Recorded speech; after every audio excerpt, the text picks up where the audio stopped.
Hey, Dog Pack. Hey, Browns Nation. It is Kenny Mack, and the draft is done. The guys that didn't get drafted, we signed up who we liked, and the rookie camp set for May 10th is going to May 12th. Guys, what do we got? What do you want to see? Let's break this draft down. So let's kick this party off, boys. Let's go Browns.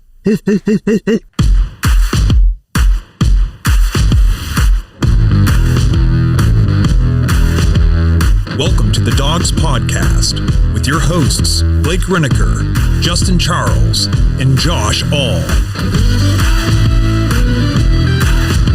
What's up, Browns fans? Welcome back to another episode of the Dawgs Podcast, live coming to you. First in-studio live podcast edition since we did the draft episode.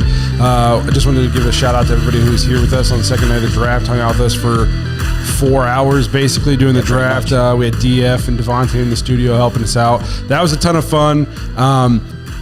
It's 4 hours live to do a draft episode, and we've done it now 4 years in a row, and it can be very tiring, and I don't want to sound like a giant vagine here, but it can be very tiring, like being on camera for 4 straight hours and like talking to people. But to me this year, it was like the fastest it went. I don't know if our picks were like spaced well apart and teams were moving quickly, but I got to the end and I was like, oh, that wasn't as bad as, it has been. I wasn't quite as fatigued. Yes. But yeah, we just want everybody who was here with us on draft night. We appreciate you guys being here, hanging out with us for the whole night. We are going to talk a little bit, a lot of it about what we thought of our draft picks, some of the grades that are being thrown around out there. We're also going to talk about the center the Browns just signed. So a little bit of everything. We got a voicemail from Kenny Mack to get to. So it's going to be a good episode. We appreciate all you guys being here. Before we get into everything, though, remember, if you want to leave a voicemail on the show like Kenny does all the time or an intro, head to thedawgspodcast.com, tap leave voicemail on the drop-down menu. You'll also find the merch store there with a lot of our T-shirt designs. I think they're running a promo code right now, right? Yeah, it ends tomorrow. It ends tomorrow. So if you want to get shirts, what taking or 25 or take 25. Take 25. Take 25. Gets you like $25 off of a $100 order. So go buy $100 worth of Dawgs t-shirts and get them for $75. There you go. We got some pretty cool t-shirts on there. I'm not I gonna got lie. the new one on right here. That one's I like that. Yep. We got some pretty cool ones. So ask Andrew Jackson, Dog Pack member. He's got like 18 of our t-shirts that we give him to him all for free. So where was I? Again, okay, if you're watching on YouTube, sorry, I got off track talking about all of our sweet merch. If you're watching right now on YouTube and you haven't, please subscribe. Please do so. Help us get to 10K before the start of the football season. That's a big goal of ours. We're really pushing to try to make that happen. Make sure you tap the notification bell so you don't miss any of the new content we're putting out throughout the entire offseason.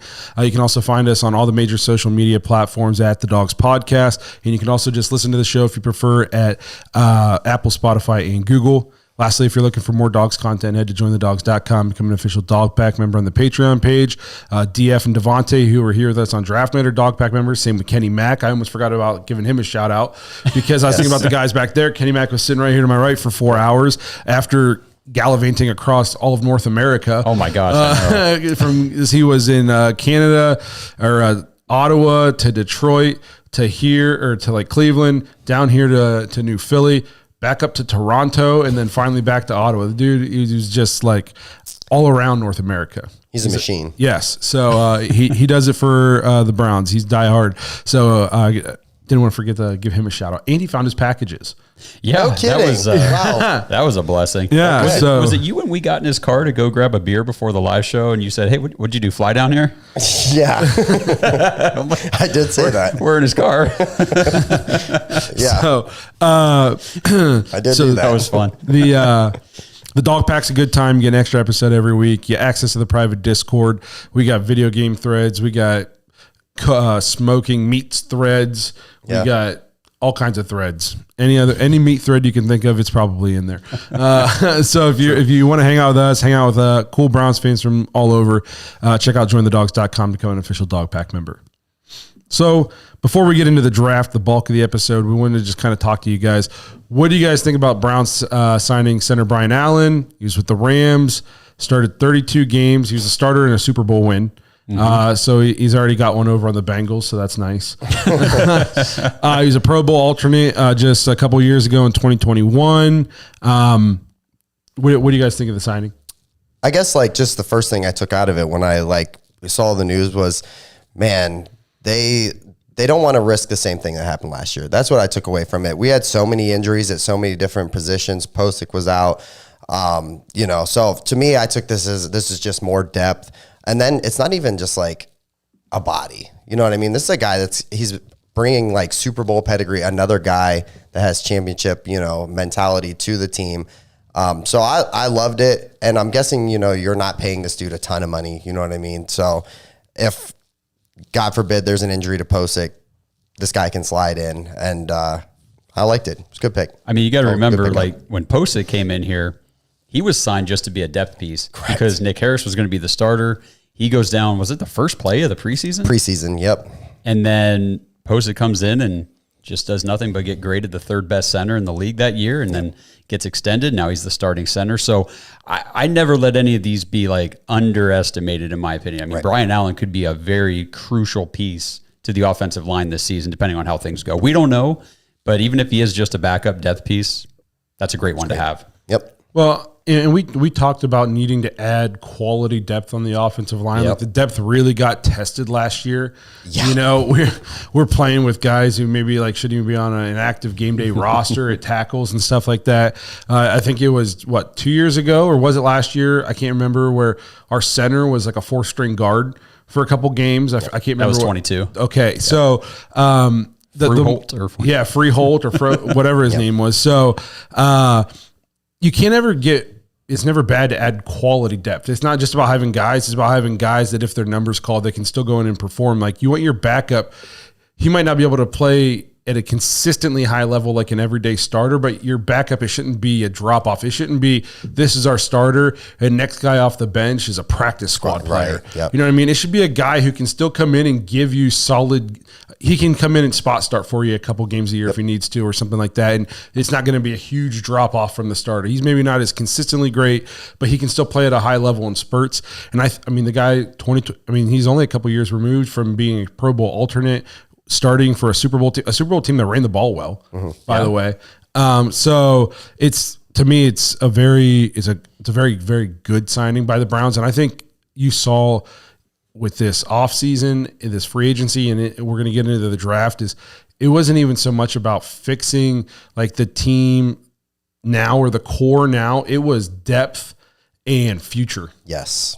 Yeah. Exactly. Completely agree. You know what I mean? So I think it's a great signing by the Browns to get a guy who's been in the league, played in a Super Bowl, all that good stuff. Well, this is what having good consistency, in your front office and your coaching staff and all that stuff gives you the luxury of being able to do, is learn from your freaking mistakes, or learn from things, not even a mistake. Like last year, okay, we had injuries. That's not a mistake, but it's something that happened. But you have the same front office coming back saying, okay, let's address it so that if we run into this situation again, now we know how to handle it better and all that kind of stuff. Because, like the first year we saw them go hard after the offensive line. Yep. And then it was hard after the defense. Like this front office, they're not perfect. No front office is perfect. Right. But this is what Browns fans are not used to, having consistency where it's, hey, this is what we tried before. It didn't work. Now we're trying something different, and this is working. And it's like, this is cool. I just love what they're doing right now. That's agreed. So we'll kind of move into the draft. We'll segue into the draft here. Before we do that, we wanted to play a voicemail from Kenny Mack. Yo, guys, what a time in the studio. I love the picks that we had. I mean, comparing Hall to John Randall was great. Barry said that on his press conference. Getting Zinter where we got him, I mean, great value. Unfortunately, broke his leg, but it was a plus for us. To get into the other picks, though, I want to hear what you guys thought. I love Jamari Thrash. He's got the two things I said: runs the route tree, flexible hips, in and out of his breaks. Watson, SEC, defensive MVP. You can't go wrong. The last guy that we got was Jaan Briggs. I mean, he was a freak. I think his RAS score was pretty high. The only one I didn't get was Miles Harden. I like what I read about him, but I would have went Jakeem Bell at tight end, because the guy can play multiple positions, even played halfback at Florida State, and he went about 5 to 10 picks later. But give me your thoughts, boys. Cheers. Well, a quick thought on Jakeem Bell not being drafted over Miles Harden. I don't think Andrew Berry's taken a tight end over a cornerback.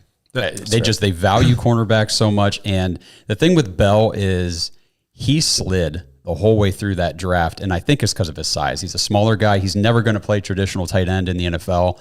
And honestly, I just don't know what his role would have been here, because he's not going to come in and be a legit backup as a rookie to David Njoku. So if something happens to David this year, there's no rookie tight end we could have drafted outside of like the top 2 or 3 that are going to help us this year. Right. I know a lot of us were pounding the drum for tight end in the draft, and we didn't go that route. But then one of the first things we did was sign one. Yep. Yeah. The kid out of Wyoming. Yeah. Which I haven't had a ton of time to read up on, but he seems like everything I read says like he's got the potential to be a very solid tight end 2 in the league. Yeah. Which it turns out we have a good tight end 1. He's super athletic. Yep. Very athletic. So yeah, I'm very excited. That's Trayton Welch. Yeah. Okay. So when I go look at the draft, the first thing I thought of, draft night, we were here for the 4 hours talking about it. And then like, as we've moved away from the draft, a week out, it's for the first time in probably my life, all of our lives, the Browns were not drafting for starters in the 5th round. Yes. We weren't getting Muhammad Massaquoi to come in and be our number 1 and Brian Rubisky to come in and be our number 2. Ooh, look at those names you're pulling out. You know what I mean? Keep it going. For the first time, like we all wanted these big name guys. We were talking about moving up to get Mitchell out of Texas. The Jatavion Sanders was out there on the board. I wanted Franklin on draft night. I was like, he's fallen. We can get him. But I think you saw what this draft told me for the Browns is they like our roster. Yes. It's a high end top level roster right now. It just won 11 games using 5 different quarterbacks. I think they said we like our roster as is. We don't need to make huge splashes in the draft because let's be honest, nobody we draft, even if we would have taken Mitchell in round 2, say we took him in round 2 instead of Michael Hall round 2. He's not starting day 1 for us. Right.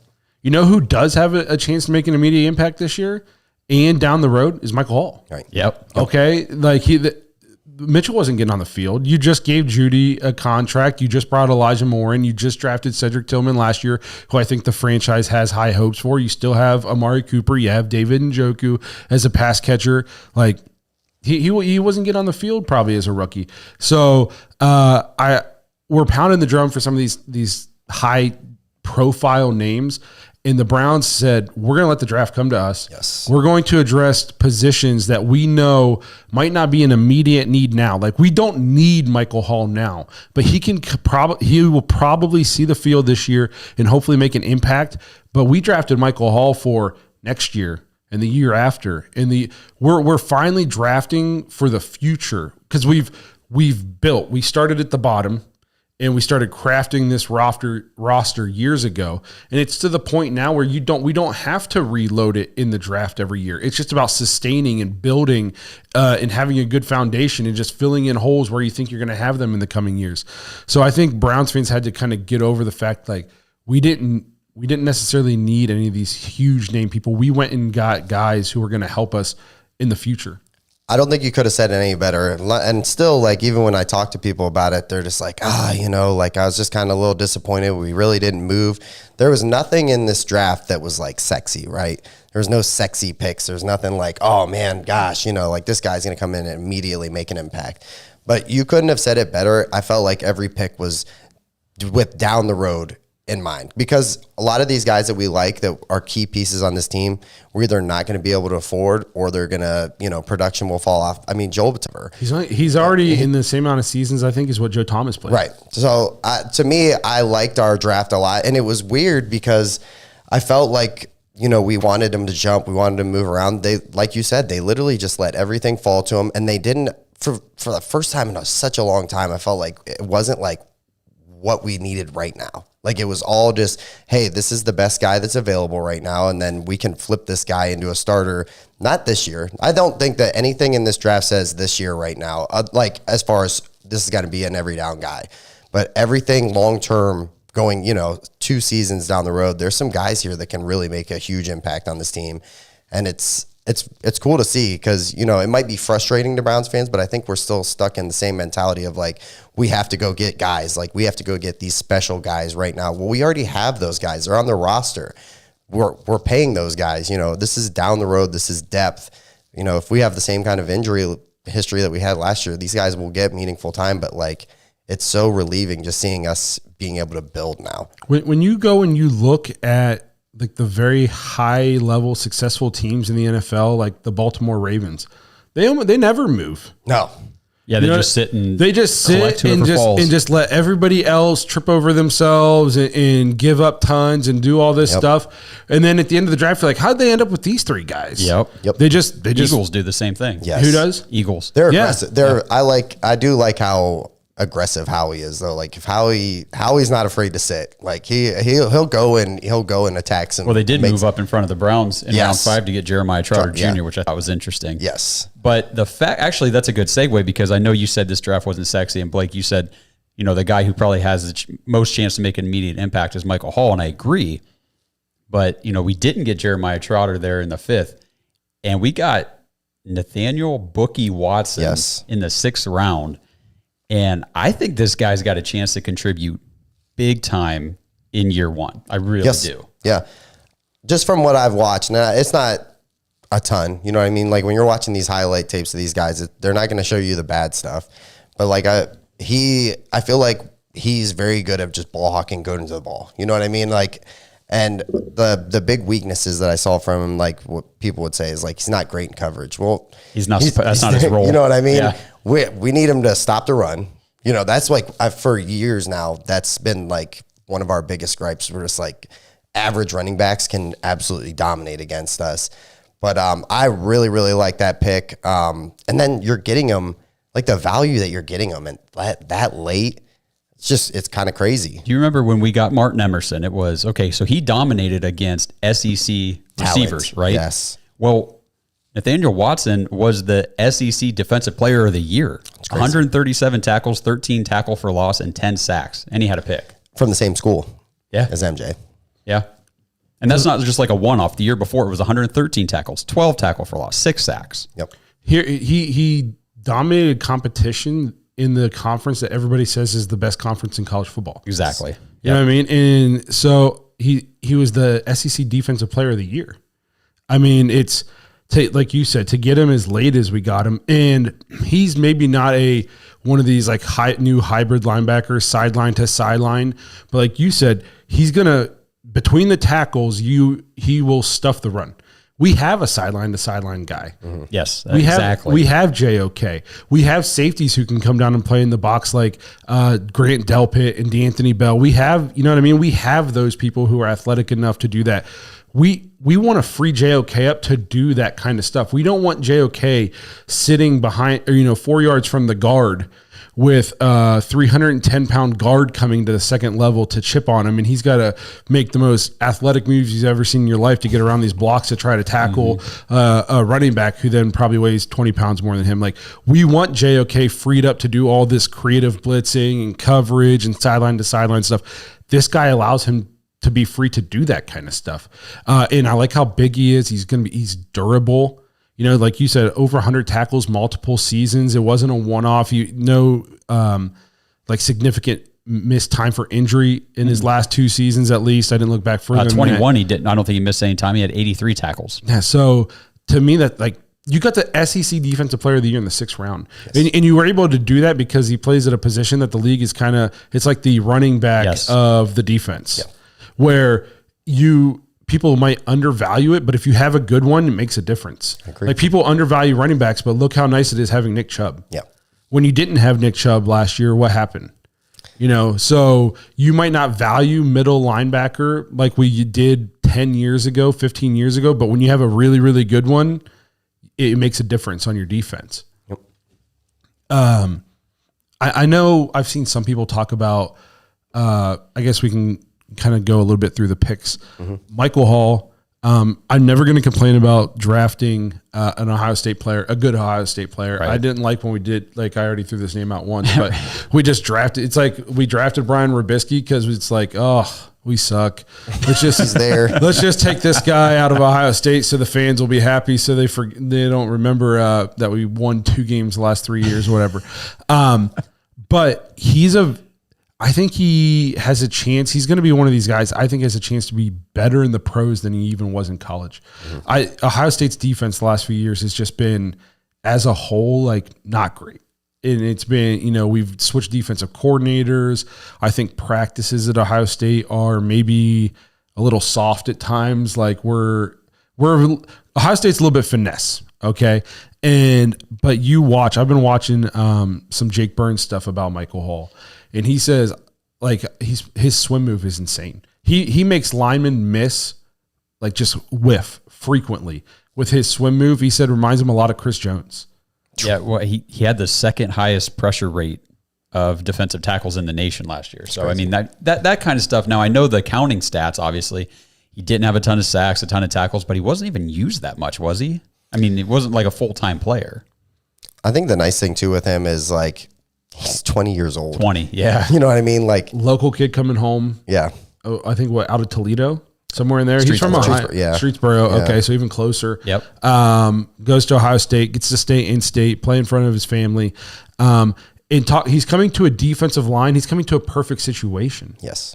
Okay, I mean, he's coming to a team where the defensive coordinator is Jim Schwartz. Right. Who's pretty good at getting the best out of his defensive linemen. He's going to play next to guys like Myles Garrett and Dalvin Tomlinson and Ogbo and Shelby Harris and Mo Hurst. I mean, he's on a pretty good defensive line. Yes. So like we're not asking this guy to come in and be our immediate day one starter. I think he's got a chance though to be like a very solid rotational piece this year where he gets in, maybe he only plays 15 snaps a game, but like when he's in those 15 snaps, he makes his presence felt. You know what I mean? Like he keeps other guys fresh with being able to give them a spell and that kind of stuff. And I like his versatility.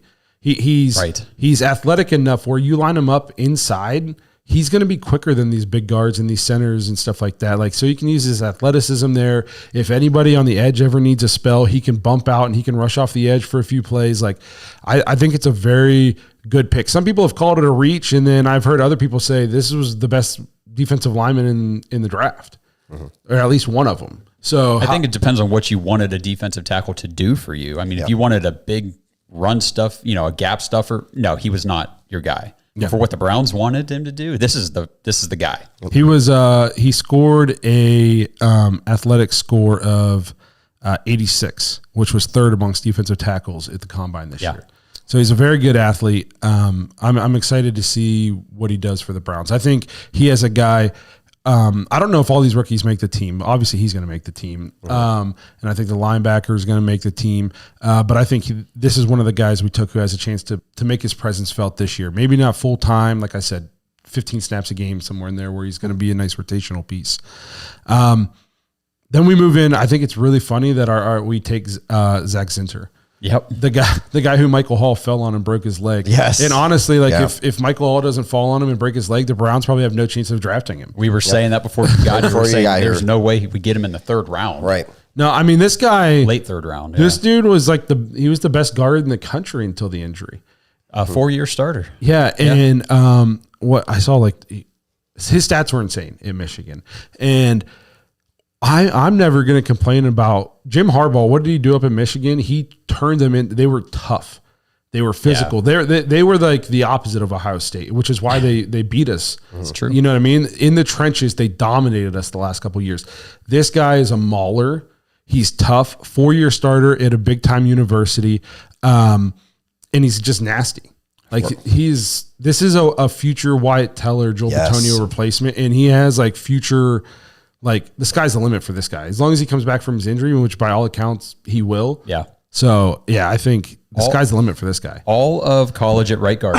Yep. So I really do think that, we already talked about Wyatt Teller and his contract situation, and Zack Zinter could easily be the Browns starting right guard next year. That gives him a whole year now to get acclimated to the NFL, get up to speed, kind of learn the ropes of the league versus college, continue to recover from the leg injury, and then next year he's the guy. And I really think that he can be that guy. Perfectly said. That you literally said what I was thinking, just as far as you let him sit this year and then you have a starter going into next year, a guy that can step in. And I think he's going to be very good. This honestly, Like, people are like in love with the pick, but like, this is one of my favorite picks for the Browns. Yeah. Like, I think this probably is my favorite pick of the draft because we needed the depth. The last 2 years, he's first team All Big Ten, and this past year he was voted as a unanimous All American. I mean, he's coming out of the Big Ten. Yeah, like that's a good conference to get linemen from. He played for the university. They won the national championship. Yes.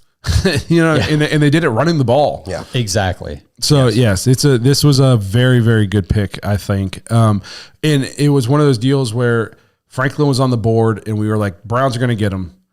And then we went guard, and so maybe like the people, including myself, like, but it wasn't like the Newsome Bateman thing where I was like, and I was pissed until like 3 days later. It was like oh man, this guy's really good. Yeah. You know what I mean? It's just not sexy. Yeah. It's just not sexy. Exactly. You know? So great pick by the Browns, in my opinion.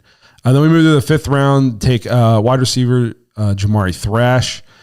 I know Josh has looked into this guy a lot. Everything I can tell about this guy, and I haven't looked a ton, is he's just kind of like a savage in terms of like, he doesn't take shit from anybody. Yeah. And he runs like Kenny said in the voicemail, his route tree. If you can find a guy in college who can run the full route tree, that's like, it's almost rare, because a lot of times these colleges and these spread offenses, they're finding a guy who's a freak athlete or very fast, and that's what he's doing almost every play. He's running the same 2 routes a game, 3 routes, and then they're getting him the ball in space and then just letting him use his athleticism. Well, that doesn't work in the NFL. You got to be able to run routes and run them well, and we're getting a guy seems like he's more polished than a lot of rookies coming into the league in terms of their route running. So I'm excited to see what he can do. He's more polished. He's a little older. So, I mean, he's had a little more experience. And his football IQ, from all accounts, is everybody raves about it. Like, he just knows where to be and how to get open and what his quarterback's expecting of him. And from what I've read from scouts, they say if you run an offense that requires precision route running and timing and rhythm from your receivers, Jamari Thrash is your guy. We do and that. We said, that kind of sounds like the Browns offense. Sounds like the Browns, yeah. Yeah. I mean, we'll see. New offense coordinator. Who knows? Now, and like I've been saying, I don't think that this is a guy who's going to come in here and get a ton of snaps and a ton of targets and stuff this season. But I think the Browns are looking. We talked about we need to look ahead. Like next year, we're wide receivers a little iffy. Yep. Well, this guy could develop into like a solid wide receiver 3 for the Browns agree. over the, kind of like, and I'm not saying they're the same type of player, but think about the role Tyler Boyd played for Cincinnati for several years. Where he's not your top alpha dog or anything, but he's always where he needs to be. Yep. If you need to move the chains. Yep. No, I agree. I think he has a high, I think it's like a medium floor, but not low ceiling. Yeah, I agree. And not low floor, medium ceiling. I don't think this guy's going to come in and be, Stephon Diggs, but I don't think he's going to be a scrub. I think he has a chance, like you said, to just be like a very solid for a 5th round pick, wide receiver on your team. Yeah, I mean, think about like DPJ was a 6th round pick and he contributed very well. Hollywood Higgins, kind of late round guy who ended up carving out a nice role on the offense. I think Jamari Thrash can do the same thing. And what I was reading today is that at Georgia Tech, where he played before he went to Louisville, he was actually used as the outside X receiver. Interesting. Predominantly. And then he came to Louisville and they used him more as like the Z or the slot receiver. So he's got versatility. So when you say like he can run the routes, he can run them from all 3 positions on the field. I think that versatility probably really caught the Browns' eye. And I know he had some drop issues. And I know you put out something about how his drops were there before and after the hand injury. I'm curious, did he have drop issues at Georgia State? Is it followed him his whole career, or was it just when I'd he have got to go back and look. I'm pretty sure what I was reading was that they did, or at least the year before he had drop issues there. But to confirm, I would have to go back and look. I don't want to say for sure. You'd like to think you get him up here and you get a wide receiver coach with him and he sits on the jugs machine for an hour every day. You know what I mean? Like, you can take care of that problem. I mean, he's not the first guy that everybody said, hey, this guy can't catch stuff. And then people said Jamar Chase couldn't catch for a while. Or David Njoku. Yeah. David Njoku, everybody, that was the thing. Oh, man, drops everything, blah, blah, blah. And I was watching some tape on him, and it seemed like drops were more of a focus thing, like a lack of concentration, or like, he was looking to see where a defender was to make a move before he had secured the catch. And I said this in the episode the other day. There was one clip, he broke a route off to the corner of the end zone, wide open, totally shook his defender. Quarterback put it right in his hands, and he went to, I could tell he looked down to see if his toes were in. and he double caught the ball. He had to, instead of just catching it. So just stuff like that. I think it's more of secure the ball, then make the next move. I want to give a shout out to James McGee. Just became a YouTube Dog Pack member. Plus, All right, What up, brother? Thank you, James. We appreciate your support. If you guys aren't YouTube members, we literally never mention this because I forget it exists. But I think, what is it? Is it 99 cents? 99 cents a month. That's it. It's 99, not even $1, and you can become a YouTube member, help support the show. You get the cool Browns emojis and all that good stuff. So Sweet. We appreciate your support. And yeah, it's less than $12 a year, and it goes a long way for the show. So we appreciate that, guys. I literally always forget to mention that that's an option. Oh, I got to shout out Nicholas in the chat too. He says, watching Njoku carry 3 Ravens defenders for 15 yards was a sight to behold. And that's because Aaron Butler's in the chat. So that was wonderful. I seen you, Aaron. I seen you in there chirping. All right, so we've got, about 10 minutes to go. We've already talked about Bookie Watson, so I don't think we need to. No, I agree. We don't. I was just going to jump straight to the D tackle, 7th round pick, Jaan Briggs. Well, do you want to talk about Miles Harden first? We already kind of talked about him. He's a corner. Okay, that's fair. I know a lot of people are saying they don't think Miles Harden's really going to make the team or anything. I strongly disagree. I think that this kid is very physical. He's a good run defender, and he plays the slot corner position very well. So you got to So think he could be replacing. who's the corners right now. So it would be the top 3, and then you'd have Cam Mitchell and Miles Harden as your 5th. And then if you do keep a 6th one, it's probably Tony. Was it Tony Brown? Justin Hardy. I saw some people talking about him. He's only played like a couple defensive snaps his entire career. I know he's listed as a cornerback, but he's not going to play corner. So yeah, we'll see. They got him late. I think it's going to be tough we'll see. I think it's going to be tough for a 7th round draft pick to make this roster. Because they're going to have to make some hard decisions elsewhere too. Because like defensive line, if you want to keep Mo Hurst, Shelby Harris, Ika, Hall, you're going to be carrying an extra defensive line. You're going to have to skimp somewhere else. No, you're right. So we'll see. It'll be tough. Like I think like this next guy we're going to talk about, Briggs, he's got a tough. Like it's going to be an uphill climb for him to make the team. I think so too. I think that now this could be a guy that could get put on the practice squad for a year or two, and kind of develop. Maybe he gets brought up next year when some of these 1-year guys are gone. I feel like we do this every year too, because we look at the roster and we go, man, not a lot of holes. Like not a lot. There, like when you start breaking it down to get down to the final cut roster type deal, you're like, some guys that we really like are probably getting cut, or you know what I mean. So, and you got to think too, like even if you got your roster cut downs, and then other teams cut other good players. Might sneak in and get what I mean? So like, but what's crazy about this guy is Myles Garrett might be the 2nd biggest lineman on our team now. This dude's this dude's huge. Yeah, he is. He's ginormous. So he's got that going for him. He's a mountain of man. But we'll see what happens. He did play. He transferred to Cincinnati in 2021. He recorded 130 tackles, 14.5 sacks, 14.5 tackles for a loss, 8 sacks. He's a team captain. The only thing that, he was all Big 12, honorable mention. And I just feel like that's not necessarily a stacked defensive conference. And I mean, he's better than me. No, I think he's a big, strong dude. The Browns met with him in the pre-draft process. So apparently they like what they saw. They probably liked how he interviewed, probably thought he was a good guy to just bring onto the team. And like I said, probably practice squad would be my guess. At this point, hopefully he's good enough to stick around. And hey, if he challenges guys like Ika or anybody that's already kind of locked into a roster spot, that's just better for us. Yep. I think like Ika is going to be, he shed a ton of weight, by the way. I saw that, man. He was looking lean. Yeah. He lost a ton of weight. He's on the Blake Reniker plan. Yeah. He's getting paid more to do it. So that kind of rounds out the draft picks. And then we got about 5 minutes here. Yeah. I wanted to talk about what do you guys think of draft grades? Okay. Go ahead. Yeah. So I think that they have to do it because it's kind of fun, right? Like I think it's fun, but the thing that's wild for this, like a lot of this stuff is so hard to see out. Like what, 2, 3, it's going to take 2-3 years for some of these, especially ours, like our picks this year. Yep. This isn't going to be immediate. So I think it's difficult to grade. And then everything that I see, like when I watch Cleveland Browns, like the grades are like, well, didn't have a lot of picks, didn't have a first and a second round pick. I'm like, oh, cool. So does Deshaun Watson and Jerry Jeudy get included into our draft pick grade? Because they should then, right? Since we use those picks to upgrade positions. But I think it's just something that like the media has to do. You know, to me, it's kind of like one of those things like we don't know how any of these are going to – there's guys that go in the first round all the time. They're like, that's such a home run pick, and then they don't do anything in the league.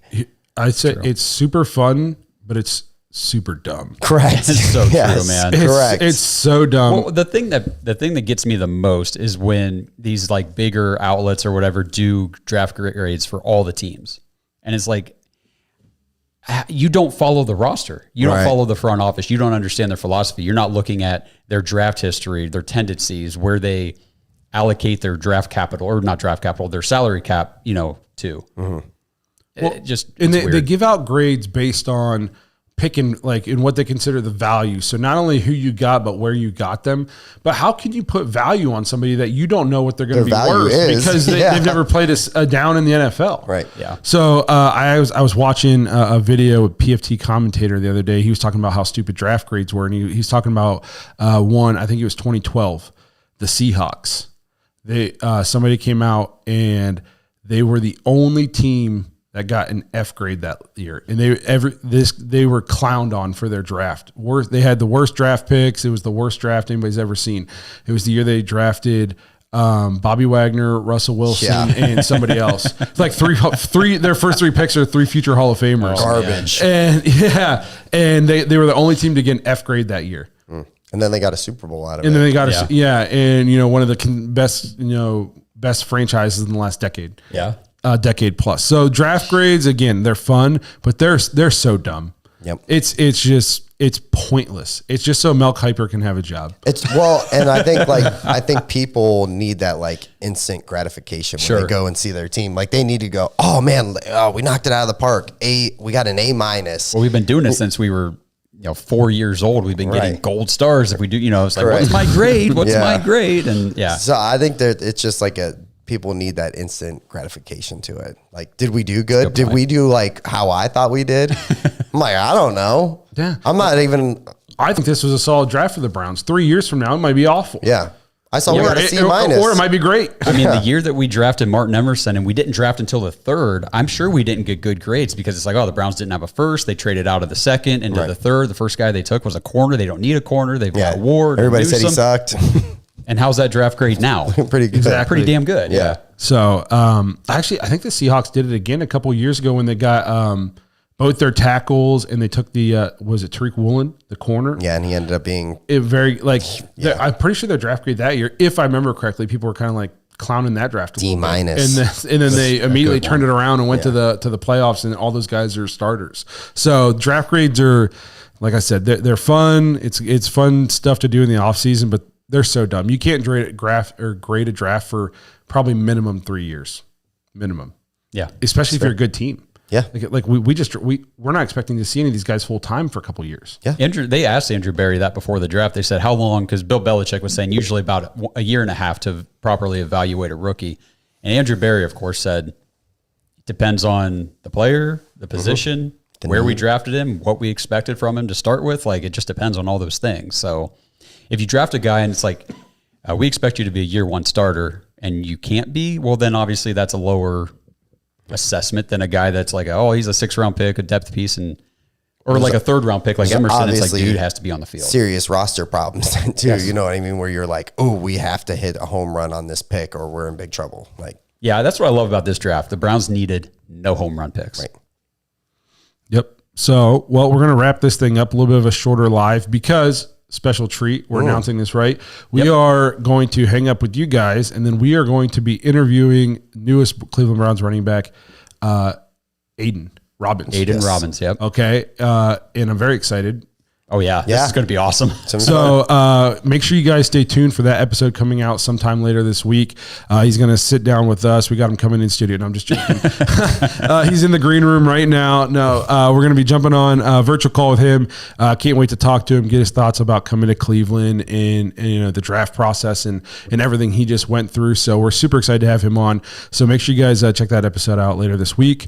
Again, we appreciate everybody who's here watching. We're post draft, so there's literally like no good football things going on anymore now. So we got rookie minicamp in a week. Well, that would be cool, I guess. Yeah. I mean, at least we'll get a little bit of, what I mean? Something. They looked good in shorts. Yeah. So we appreciate you guys being here, hanging out with us through the off season. We appreciate you guys supporting the show, becoming YouTube members, all that good stuff. So again, make sure you guys check out our interview later this week. Thank you guys for being here, and we'll see you guys again live, hopefully next